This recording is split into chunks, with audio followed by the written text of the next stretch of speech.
We are awakening together.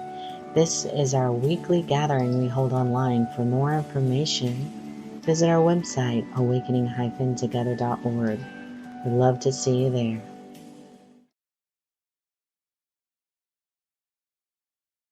Okay, good morning, everyone. Happy Sunday.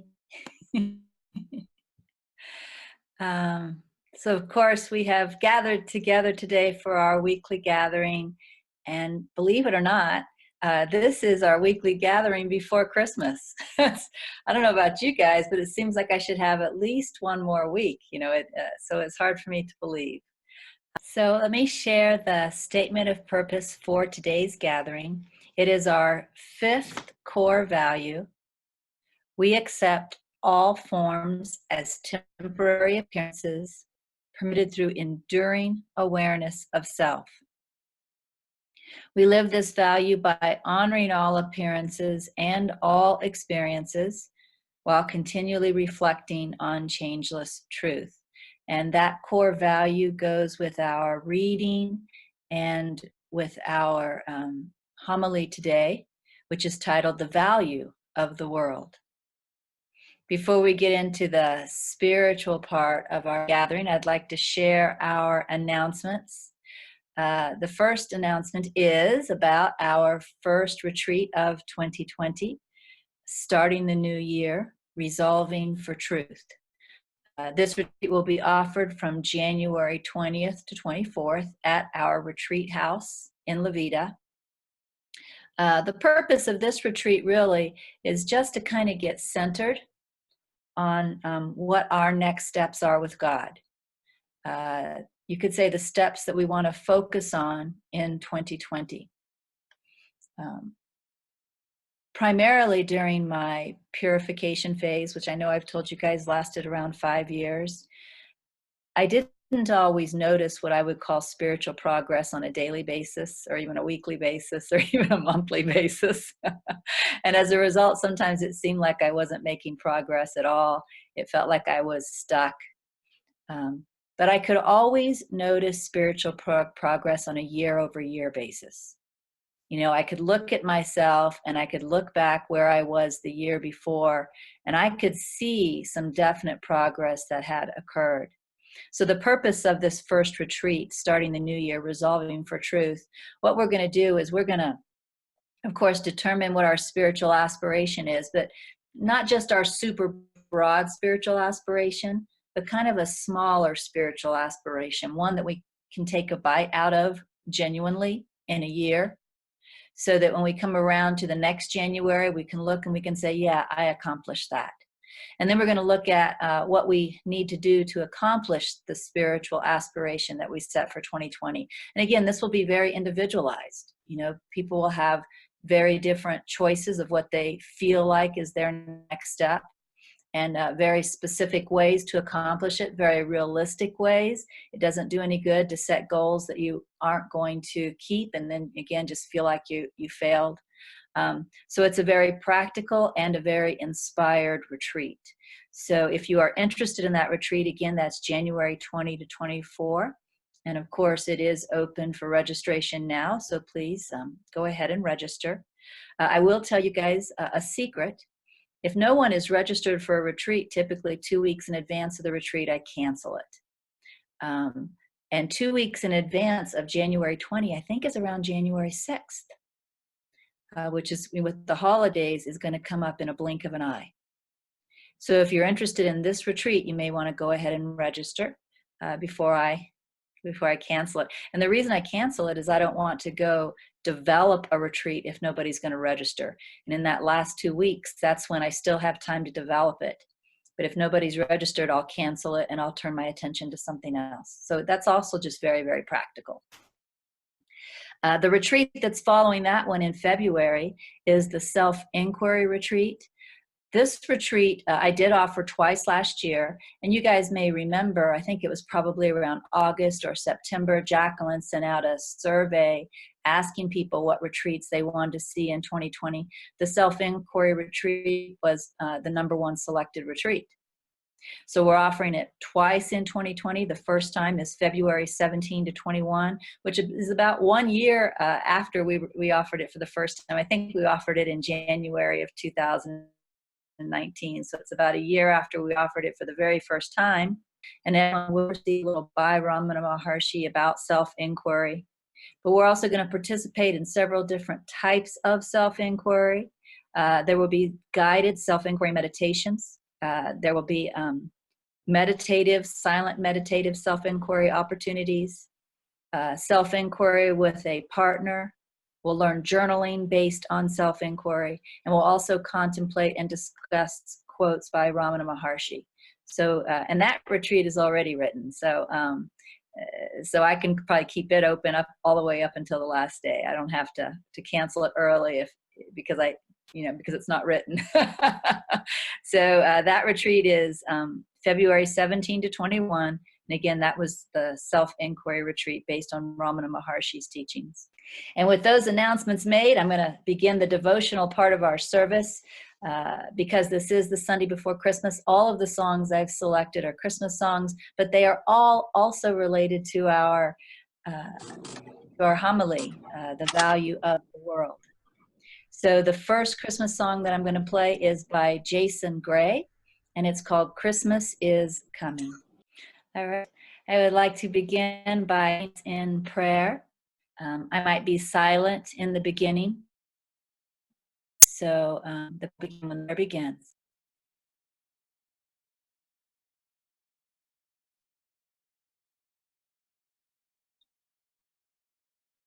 Today's homily is about self-honesty. And it's about how we see provides a picture of what we may be denying in ourselves. It's about learning to look in the mirror to see what remains to be healed so that we can turn our loving heart attention in that direction and heal it.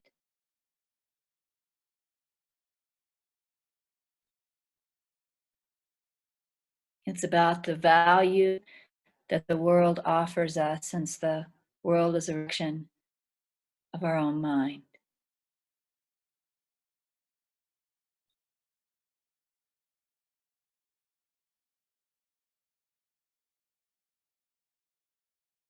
At this time of year, when an old year is winding down and a new year is beginning, we often feel ready for new beginnings. Today's homily is about looking at the world and noticing our opportunities for awakening, noticing where we're still unconscious, believing things that we really don't want to believe anymore. Amen. So I'm going to turn the mic over to Reverend Francine. And Francine is going to read from NTI 1 Peter chapter 2. Francine, the mic is yours. Good morning. Can you hear me? Okay. NTI 1, Peter chapter 2. In truth, you can rid yourself of nothing, for there is nothing to be rid of. You are pure and perfect and in communication now. Nothing has ever failed or gone wrong. It is perfect as you are. If something seems to have gone wrong or seems to be less than perfect, you are seeing through a veil of misperception. It is only this veil that must be lifted so you can see that it is all perfect and it has always been. Love yourself. Do not seek outside of you for something that is better than you in which to love. Seek only within. For when you believe the symbol of love is outside of you, you also believe that you are not love itself. In this belief, you cannot find love. For what you see outside comes from what is valued within. If you value the belief that you are unlovable, a world without love is the world you shall see.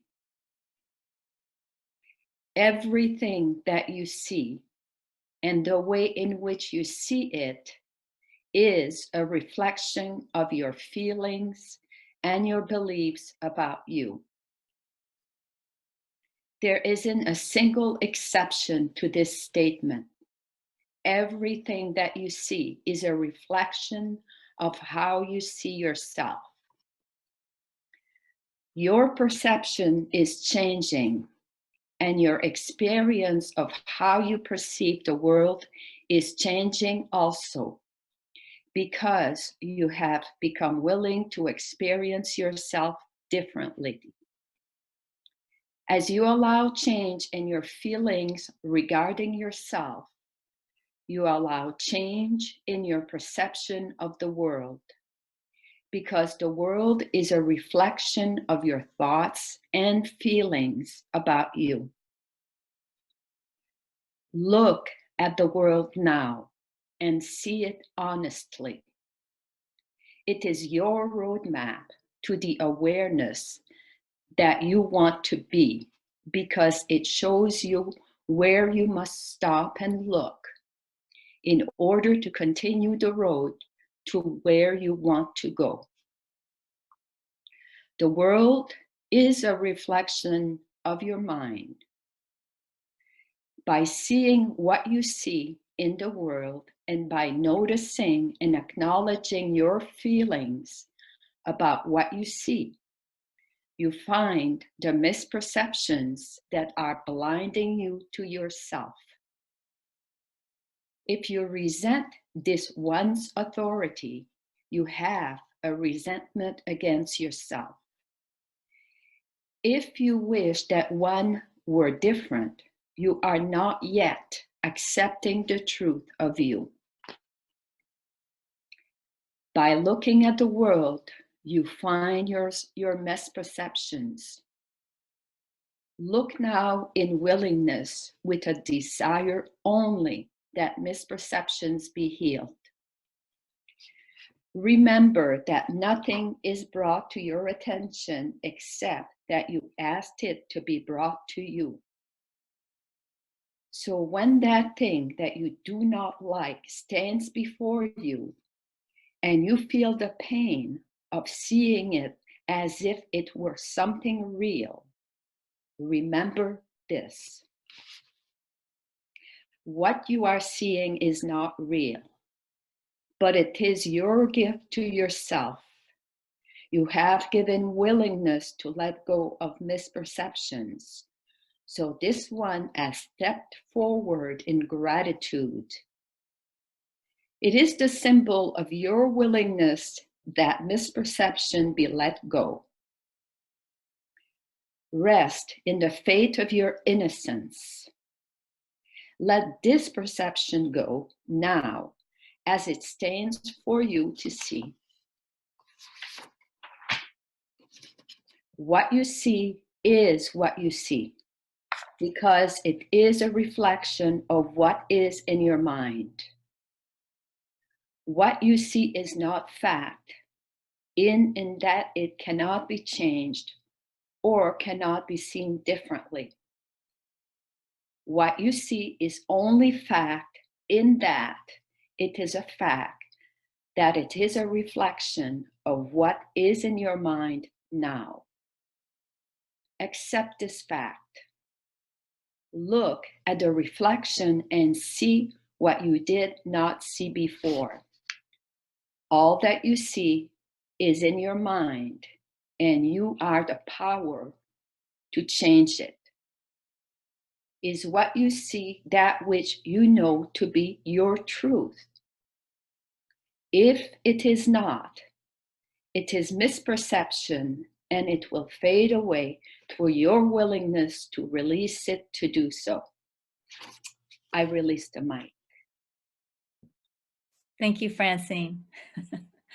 It's funny because what I do when I am preparing to speak on a weekly gathering is obviously I select a reading. But as the reader is reading, I highlight the parts that I want to be able to glance down on and let that inspire me as I speak. And usually, there's a few highlights. I didn't have a highlighter nearby, so I grabbed an ink pen. But if you look, I don't know if you can see it, almost the whole thing is underlined. It's like, oh no. Sometimes NTI is just so compact in what it says. It doesn't have a lot of fluff. So, it's the fluff that you don't underline, and you just underline the meaningful statements. That sometimes NTI is so full of meaning, that method doesn't work so well. But I think I'm going to begin at the end. At the end of NTI, 1 Peter chapter 2, it said, "What you see is not a fact, in that it cannot be changed or cannot be seen differently." So what NTI is saying right here is it's giving a specific definition of fact. A fact would be something that is absolute, right? It's always consistent. It's ongoing. So in that way, our truth is the only fact. There's nothing in the world that's a fact. What you see is not a fact, in that it cannot be changed or cannot be seen differently. A fact would be something that cannot be changed and cannot be seen differently. It's absolute. What you see is not a fact, which means what you see can be changed or it can be seen differently. What you see is only a fact, in that it is a fact that it is a reflection of what is in your mind now. So there is a factness about it. The fact isn't the perception itself. The fact isn't what appears to be going on. The fact is that you see it the way you see it because that is in your mind.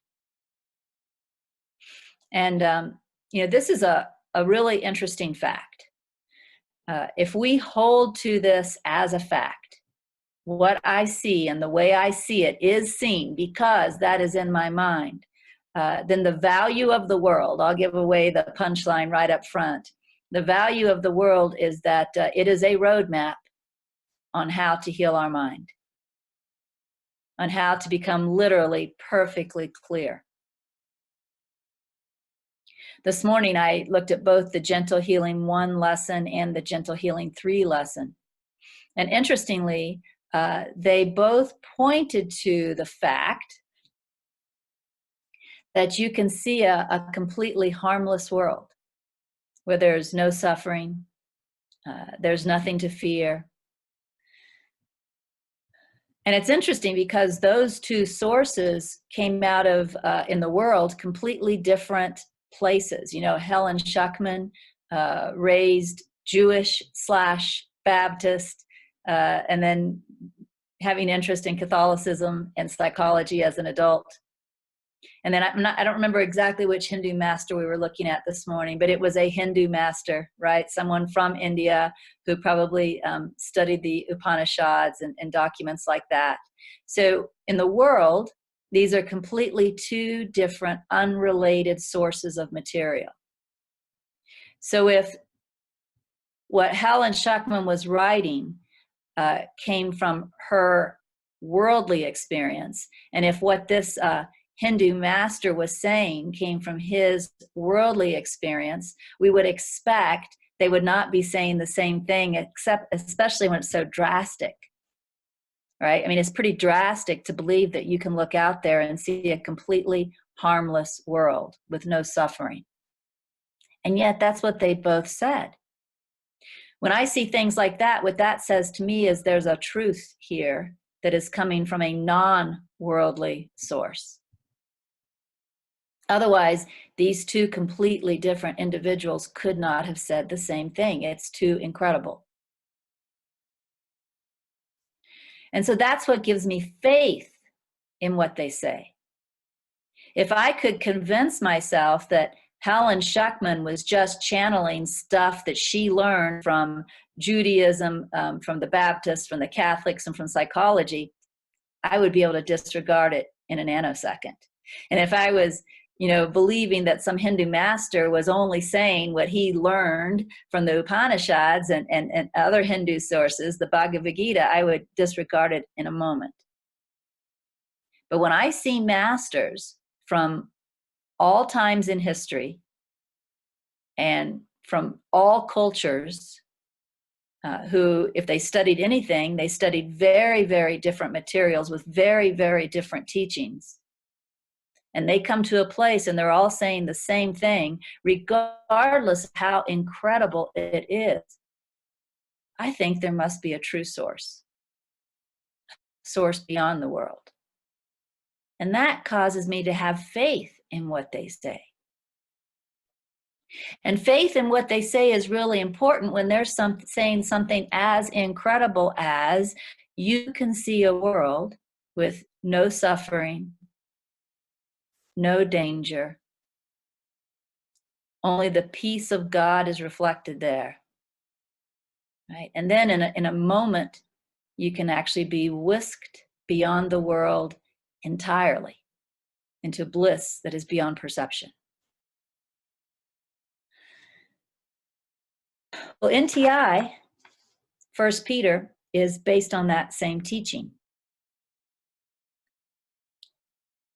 And what NTI is saying is that if you aren't already looking out and genuinely seeing a world free from danger, free from suffering, a world that is only the reflection of your truth,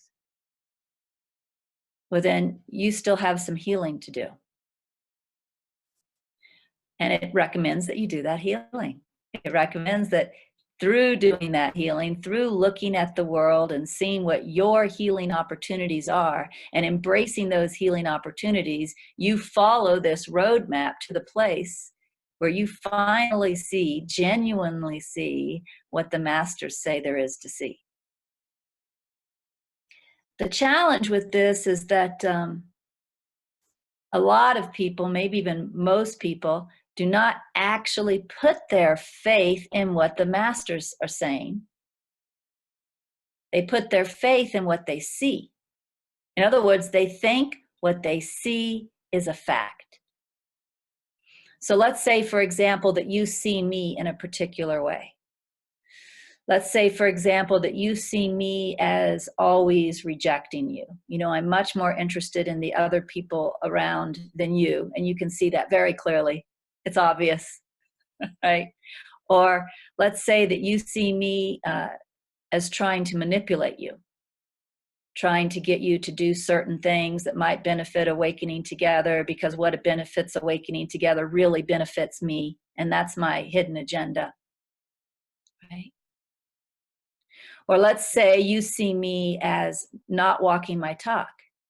No matter what it is, you hear me teaching these wonderful things, but you happen to know me on a personal level, and what you see is me doing the opposite of everything I say.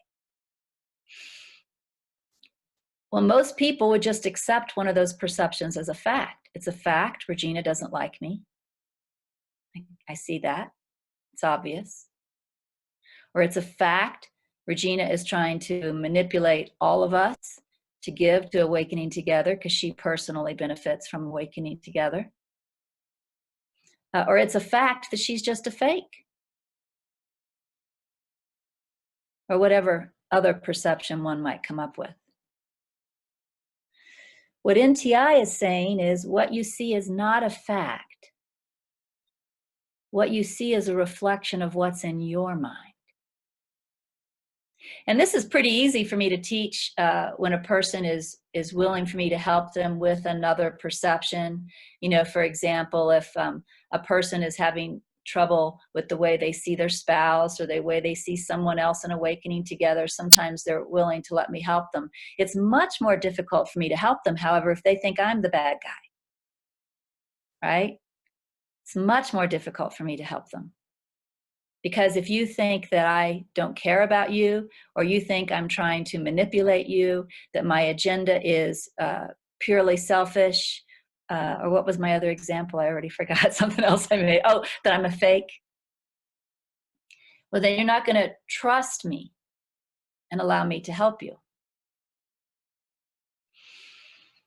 That's why NTI asks us to accept this fact, that everything we see, and in fact, it says everything that you see and the way in which you see it is a reflection of your feelings and your beliefs about you.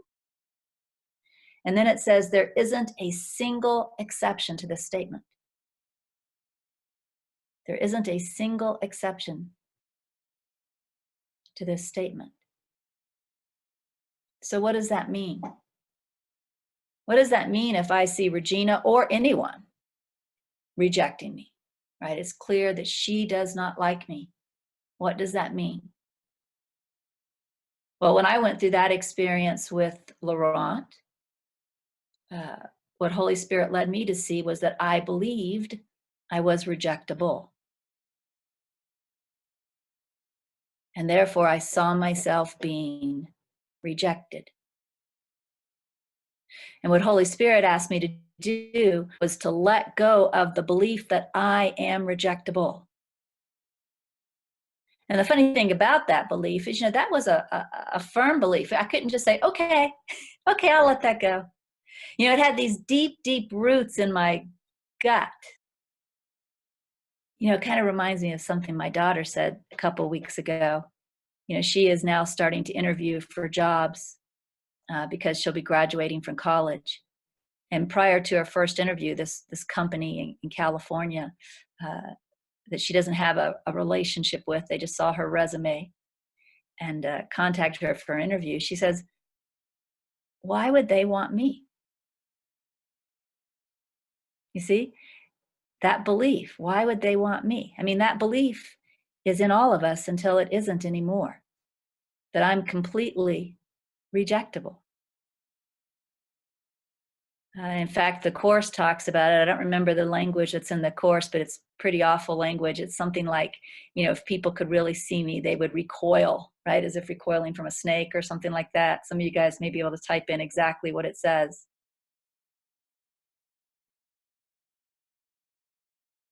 So what I was asked to do was to let go of the belief that I am rejectable. And that's not easy, because it's believed so deeply. So what I was also asked to do was to do it very consistently. And this listen to this. Really, this is important. This is a key. To do it very consistently. So what that means is, every time that particular belief came up in any flavor, I had to consciously deny it, not unconsciously deny it, which is when you repress it. That's when you're afraid of it, you believe it, and you repress it. But consciously deny it, which means I see that belief in me. I recognize that I believe it. And then the way you consciously deny it really depends on you. It has to be honest. If you can say, but I know it's not true, honestly, that's great. If you can say, I know it's only a belief, that doesn't make it true, perfect. If you can say, I'm willing to see it's not true, perfect. If you can say, Holy Spirit, take this belief away from me, perfect. Exactly what you do to disown the belief has to feel genuine to you, and it could feel like a teeny tiny little step towards disowning the belief. That doesn't matter. What matters is that you do that consistently every time. What matters is that the next time it appears someone is rejecting you, regardless of who it is, you don't say, it's a fact, she doesn't like me, or he doesn't like me, or it's obvious he's rejected me, or it's obvious they don't want to be around me. Because every time you do that, you're reinforcing the belief. So what you want to do, and again, it's showing up because it's still in your mind. What you want to do is the opposite of the belief in some way. Take a bite out of the belief in some way, whatever way feels honest and genuine to you, until you genuinely no longer see rejection anywhere in the world. Not only do you not see people rejecting you, but you don't see others rejecting others. Like, you simply cannot see rejection. You see the circumstances and you understand that other people are seeing rejection there, but you see differently. For instance, I see sometimes when I see people rejecting each other, I see people just believing their thoughts and acting them out. And that's my genuine way of seeing. That's much different than seeing rejection. Or sometimes I see that a relationship was to naturally end. It was time for that relationship to end. But instead of just accepting that, the people, made up stories about it. But I genuinely don't see rejection, because rejection is gone. How do I know rejection is gone? Because I don't see it in the world anymore. What about manipulation? What if you believe that people are manipulating you, or people are manipulating one another? What does that mean? What does manipulation mean? Manipulation really means that someone else has a selfish desire, and they are trying to get me to fulfill their selfish desire. Well, what if I just turn that around? Is it possible that I have a selfish desire? Is it possible that every time I think somebody is manipulating me, it's because I have a selfish desire? So for example, and please know that I'm just making this up. I can only make up what occurs to my mind. And not as many things occur to my mind as once did, which means I have limited material to work with. But let's say, for example, that, when you hear us remind everybody that, Awakening Together operates on donations, that you feel manipulated. There they go, manipulating us again, trying to get us to make donations. And let's imagine that you think, if you hear me say it, or Dawn say it, or Jacqueline say it, they're only trying to get us to give donations because that pays their salary, which may or may not be true, but that pays their salary, and they're just interested in themselves. Well, what if when you had a thought like that, or any other thought of manipulation, what if you look to say, well, what is my desire? What is my desire in this exact situation? My desire is to keep my money for me. Oh my goodness. Oh my goodness. Maybe that's why I feel manipulated, right? Maybe it has nothing to do with manipulation. Maybe they are just the truth. This is how churches make money, and it's worthwhile to mention it every now and then because people tend to forget. But maybe they aren't actually trying to manipulate me. Maybe they aren't paying specific attention to me and whether I donate or don't donate. Maybe their salaries actually don't come from my donation. Maybe they even come from something else, and they just want to keep Awakening Together going. Maybe the only reason I felt manipulated is because I had a selfish desire. And again, that's just the example I'm coming up with. I'm sure there are lots of other examples when people feel manipulated by their family members, right? By other people in their life. What if every time you noticed that you felt manipulated, you looked and saw, oh my God, I have a desire here that I am trying to achieve. And the reason I feel manipulated by them is, maybe they're speaking something different. What if manipulation is just a made up feeling that you make up, cover up, seeing your own ego-centered, selfish desires? And what if every time you felt manipulated, you looked to see what that ego-centered, selfish desire is? You questioned it to see if that, if that is a desire that should be given up, if you're clinging to your ego. You know, I can tell you that in my time on the spiritual path, there have certainly been people that have asked for things from me that I did not feel to give. The only time that I felt manipulated by that, however, was when there was, again, an opposite desire in me. If there was no opposite desire in me, and I just felt to say no, I could just say no without a feeling of manipulation. Right? When we're clean inside, we don't feel manipulated. We only feel manipulated when we have, I'm going to call it a secret, because it's a secret from me. It's a secret from ourselves, right? It's really easy when you're clean inside, if somebody's asking you for something that you really genuinely do not feel guided to give, and you don't have a secret from yourself, it's very easy to say no without a feeling of manipulation, because no one can manipulate you. You get to make all of your own choices, 100% of the time. Manipulation is a farce. So if you feel manipulated, if you feel like they have a hidden agenda that they're trying to move you towards, it's because you have a hidden agenda, an agenda you're hiding from yourself. Get rid of your hidden agenda. You can no longer feel manipulated, no matter what anyone asks. It's either a yes or it's a no, but there's no manipulation. You see?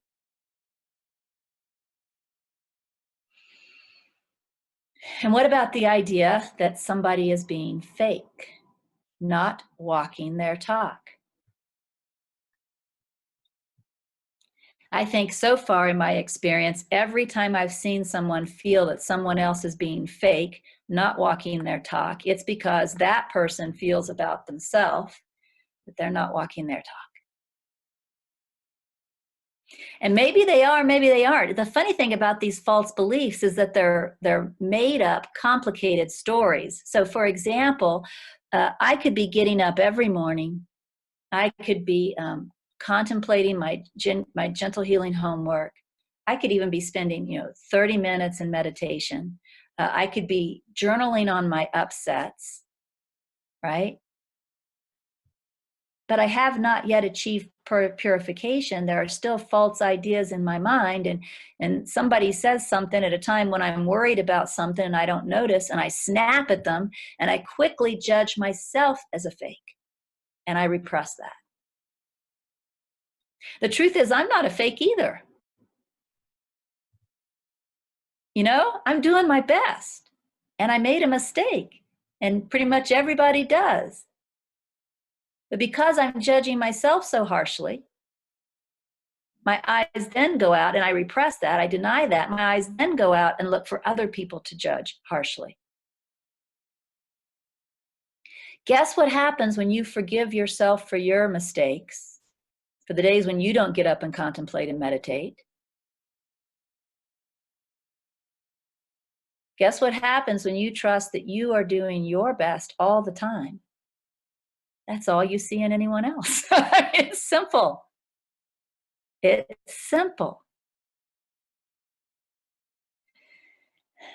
And that's what NTI, 1 Peter chapter 2 is telling us. Everything that you see and the way in which you see it is a reflection of your feelings and your beliefs about you. There isn't a single exception to this statement. And that's the other part of this that we probably have to pay attention to, is we think there are exceptions. For example, this is what I used to think was an exception, and so some of you may have it too, and if so, I understand perfectly. I used to think that spiritual leaders were an exception. Like if somebody who wasn't a spiritual leader was doing something, manipulating, being fake, rejecting, I could overlook that. But if there was a spiritual leader doing it, they were sinners. Right? They were sinners. But what this is saying is that perception was an idea about me. And sure enough, I went within and looked, and you know what I found? And I wasn't even really a spiritual leader then yet when this happened. So it wasn't really that. It was that I saw myself as someone who should be able to do better than everyone else. Peace Pilgrim saw this in her too, in herself, because she says that when she finally learned to forgive herself, she said it was always easy for her to forgive others, but when she's finally learned to forgive herself, she says, then I really started getting somewhere. But you see, if I hold myself to a higher standard than everyone else, strictly speaking, and then I slip and make a mistake and I don't forgive myself for that mistake, that's what causes the projection of me seeing spiritual leaders and holding them to a higher standard. And when they slip or make a mistake, I can't forgive them. That's a repression of my own non-forgiveness of myself. When I can look at spiritual leaders and understand that they are human too, that's because I have forgiven myself for my humanness, forgiven myself for my days when I'm not as committed as other days. And this doesn't mean that I don't still try my best. I expect everyone to try their best. And I also see that one person's best may be better than another person's best. But there's an equalness in that. It's not holding one person or one set of people to a higher standard than everyone else. Right? So the question becomes, when you look out on the world, and the world includes, your own family, not just that stuff way, way out there on the news, your own family, your own friends, and here we go in the holiday season. So for some of us, this is a perfect opportunity. Some of us have grievances against our mothers, our fathers, our siblings. And those grievances are triggered over the holidays because, oh my God, we've all got to get together in the same room, the same house, right? And maybe your family members are alcoholics, right? But what you want to ask yourself is, what do I see in alcoholism? How is my mind defining alcoholism? What does that mean to me? Because when you drill down into that, you'll find the belief that you believe about yourself. I mean, to say, I believe I'm an alcoholic, that's not true if you're not, right? So that's just a surface cover up. It's not, oh, I see alcoholics and I judge it. I must be an alcoholic. That's not looking deep enough. But why are you bothered by their alcoholism if that's the case? What hurts you? What is it that you're really judging? And then go back and look at yourself. And again, it's really important to realize, and I said before, listen to this, listen to this, listen to this. Well, same thing again. Listen to this, listen to this, listen to this. Because these are the things the ego wants you to not hear in this. It kind of wants you to hear part of it, but not all of it. Right? So listen to this, listen to this, listen to this.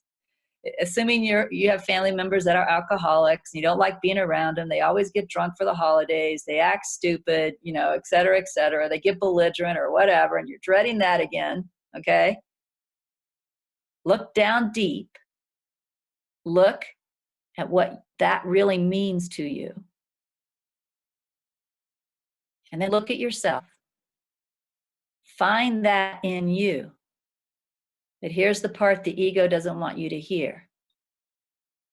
You've just found a false belief about you. See, the ego wants you to if you do this part, if you do this, the ego wants you to look, find out what alcoholism means to you, whatever that means, look back at you and see that that's true about you. And that's not what I'm saying.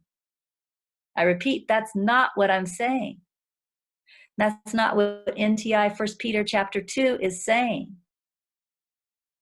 It's saying you found something you believe about you isn't true.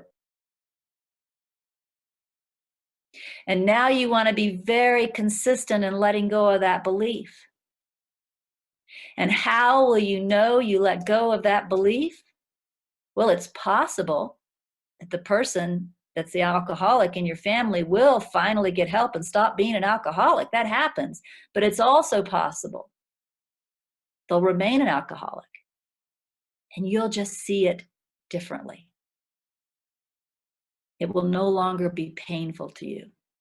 There will be forgiveness and compassion in the way you see automatically. Because whatever you were seeing in alcoholism, you've now taken out, right? It's just a false belief and you've taken it out. What's really interesting about NTI, well, there's lots of things interesting, which is why I underlined nearly every line.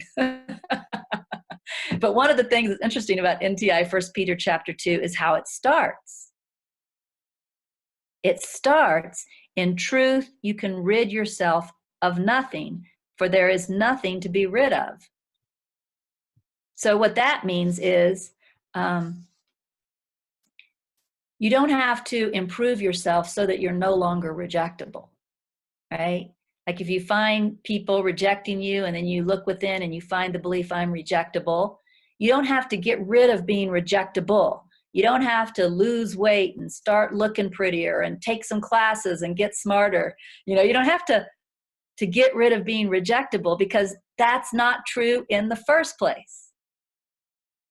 See, there's nothing real to get rid of. You just have to let go of the false. Quit believing the false. Right? If you judge yourself as a fake, whenever you don't meet some perfect standard of what your spiritual practice is to look like, that doesn't mean you have to get better and better and better and keep trying to hit that standard that you hold out here. It means that you have to let go of the idea that you're a fake because you made a mistake today. Right? You see, there's nothing actual to get rid of. And it's the same thing with whatever it is about the alcoholic in your family. However, whatever it is that you see in that is just so awful to you, right? That's not a true hidden secret underneath here about you, that you have that too. You just manifest differently in you. That's a false idea. You see, nothing has to actually change. You just have to let go of the false idea. That is the veil of misperception. In truth, you can rid yourself of nothing, for there is nothing to be rid of. You are pure and perfect and in communication now. Nothing has ever failed or gone wrong. It is perfect as you are. When it says you're in communication now, that means with all of consciousness. So like if you believe you are rejectable, consciousness is manifesting circumstances so that you can continue to believe that by seeing rejection, right? But even that is perfect. That shows what you really are, the creator. Consciousness. Manifesting the experience that you are, contemplating all the time. So even those apparent imperfect appearances are a demonstration of how perfect you are. You do see what you believe is true. That's a comment about who you are. If something seems to have gone wrong or seems to be less than perfect, you are seen through a veil of misperception. You see, there's nothing for you to rid yourself of. You just let go of the veil of misperception, and that's not something mysterious and esoteric. That's the false belief.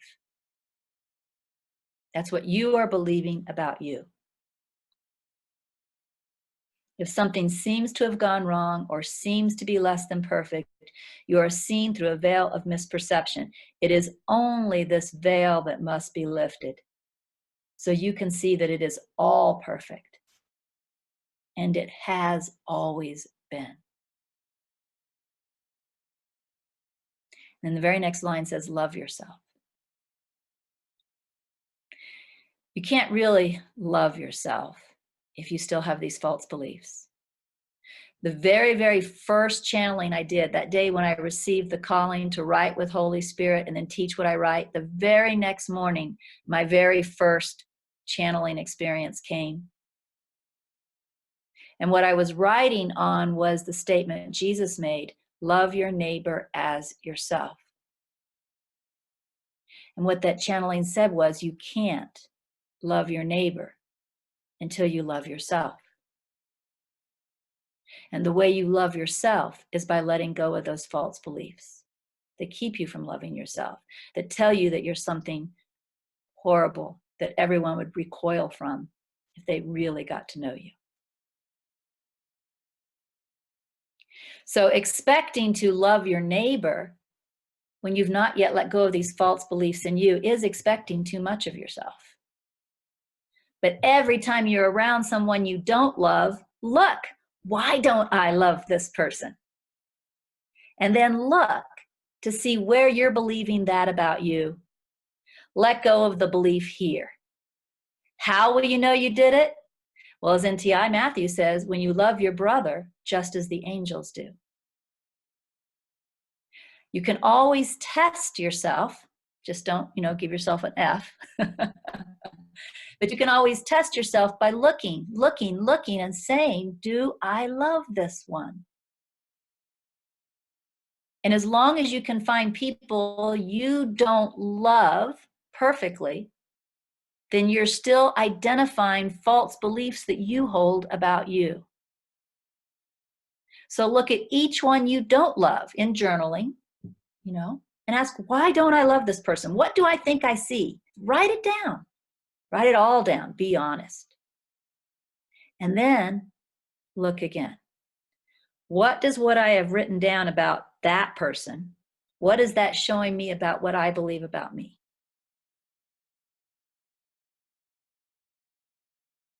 And if you can do that, you're going to find these veils of misperception. You're going to find these false beliefs. You can start consciously, consistently denying them. Pretty soon, you will be free of them. They'll no longer be false beliefs. And when you look out there, you're going to notice that you just love everyone. It doesn't matter who they are, what they say, what they do. You can't find unlovingness in you. It doesn't exist anymore because love is your nature. Your love isn't dependent on what others are doing or saying. Love is your nature. You just love unconditionally. And if you aren't loving unconditionally, it's because of these veils of misperception. So I encourage you, first, be honest when you don't like someone. When we're playing spiritual games, we like to lie to ourselves and not even notice that I don't like that person. Right? So first, be honest. I don't like so-and-so. Boy, I just don't like that person. Don't go telling everybody else you don't like them and why. That's called gossip. We're talking about spiritual healing here. Tell yourself you don't like them. Then go write down everything you can think of about why you don't like that person. Just be honest. And take a break if you need to. And then go back and look at it and say, okay, what is this showing me about what I believe about myself? And remember, it's not a fact about you, it's a veil of misperception. So don't get into what does this say is true about me, which is the mistake some people make when they try to do this work, because it's not true about you either, right? Hey, Jazz. Just go in and say, what is this? When I think about that person, what is that telling me that I believe within? And practice inquiry, practice root cause inquiry, practice Byron Katie inquiry. Just ask inner spiritual wisdom. Hey, inner spiritual wisdom, I haven't got a clue. What is this saying I believe about me? And then when that is discovered, every time you see that, begin to consciously deny it in a way that is genuine to you. Stop the 100% believing. And when you no longer believe that about yourself, you'll know it because you will no longer believe about anyone else. If you still see it out there, it's still in here as a false. So with that said, I'm going to try and manipulate you all by asking you to donate to Awakening Together. Nah, that's just a part of our weekly gathering. And, you know, when we were gathering, we kind of followed what other churches do too. And other churches, they pass, right? So we can't pass, but we can comment as we get ready to go into our contemplative song that if you want to donate, please. That's our passing of the plate. So Don will give you a link, and if you feel to donate, please do, because it is true that churches operate based on your donations. And without it, we wouldn't be here. All right, so we're going into our fellowship just a little bit late. I want to thank you all for coming. I want to wish you all a Merry Christmas, a Happy Hanukkah, and also remember, Gentle Healing is on Monday this week. Releasing the mic. Bye, Francine. That's Jasmine out of camera view. Thank you for watching. This was our weekly gathering that we hold online. For more information, you can visit our website at awakening-together.org, or you can subscribe to our Awakening Together channel and click the bell for more notifications when we post our weekly gatherings. Thank you again for watching.